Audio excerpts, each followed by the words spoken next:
since Noah had to bring 7 clean animals into the ark, where did the instruction for clean and unclean come from?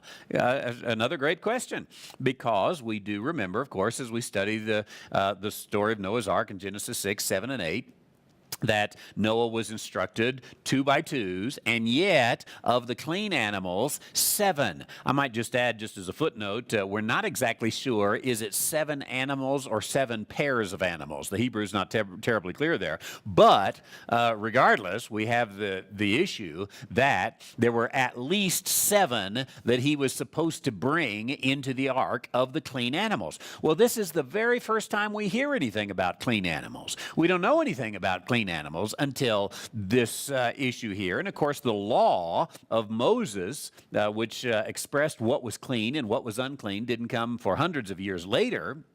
So where did all this come from? Well, first of all, to make it quite simple, it came from God.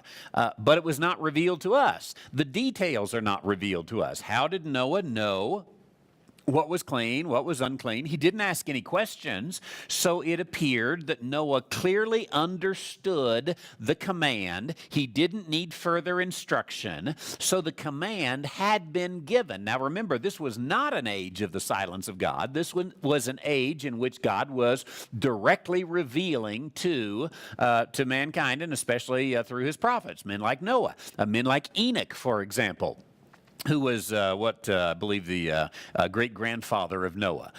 They had a direct, open line of communication with God, as obviously Noah did. So there was some instruction, insight, revelation that was given to them that was not later recorded into the pages of the Scripture. So Noah did know that and understand that. So we really have to leave it there, honestly, and say, well, God revealed it to him, and that's what that, and he knew what to do. But I want to go into a peripheral issue because I want to give a danger as it relates to this issue of a revelation that was given before the law that is also contained in the law. Here's what too many in Christian doctrine, preachers and theologians do. They will take a doctrine that is in the law that they want to keep. And they will prove that it should be kept because it was also found before the law. And so they will say, now tithing, of course, is the biggest example I can give here. They want to be able to say that bring ye all the tithes into the storehouse, or you're robbing God, is a command for today. And of course, they want to pick and choose how they use that, by the way. They're very inconsistent about what the Bible teaches about the tithe and where the tithe belongs and who gives the tithe and how the tithe is supposed to be given. But they want to just pick and choose and say, you are supposed to bring 10% of the gross to the church on the first day of the week. Otherwise, you're a thief and you're a robber of God.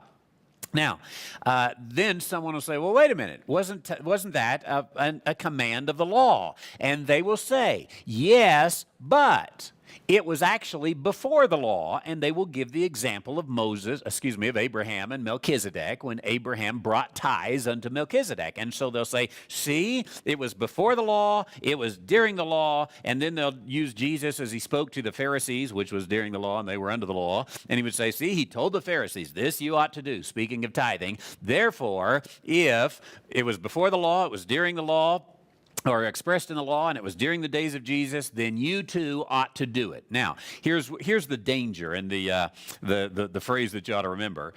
Don't make a doctrine out of a historical account. And what we have in Noah and the clean and the unclean animals is just a historical account. And being an historical account, what it really is, if I can even call it this way, it's anecdotal.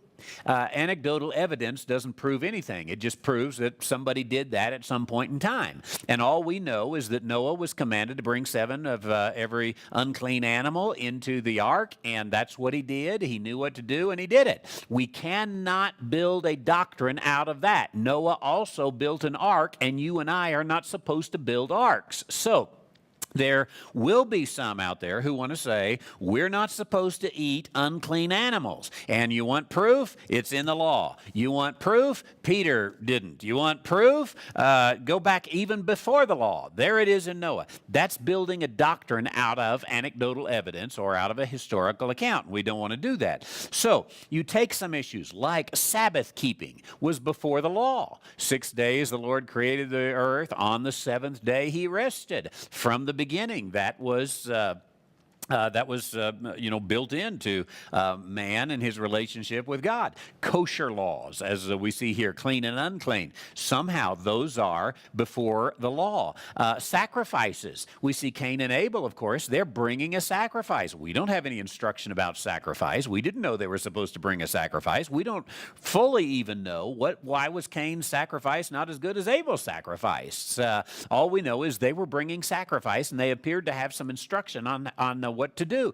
The issue of marriage was before the law. For this reason, Genesis chapter 2, for this reason a man shall leave his mother and his father and cleave unto his wife, and the two shall become one. All of these are pre-law. Now let's take a few of these. Sabbath. The Sabbath laws are later enumerated in the Torah law, and they're removed then in the epistles of Paul. Sacrificial laws are later again enumerated in the Torah and fulfilled all of the law in Christ. Kosher laws, just like the Sabbath laws, just like the sacrificial laws. Marriage, on the other hand, is pre-law, it's in the law, Jesus affirms it, and then Paul, post-law, after the law, in the age of grace, Paul affirms it. And we get our doctrines from those doctrinal teachings from the Apostle Paul. Tithing is just like the Sabbath, just like the laws, the kosher laws, just like the sacrificial laws. So, Noah had an instruction from God that wasn't necessary for us to know about, so we just know that Noah knew about it. It's not something that we can carry over into any kind of doctrine today. And I would just say again, we've got to get our doctrine from I think, from the Apostle Paul.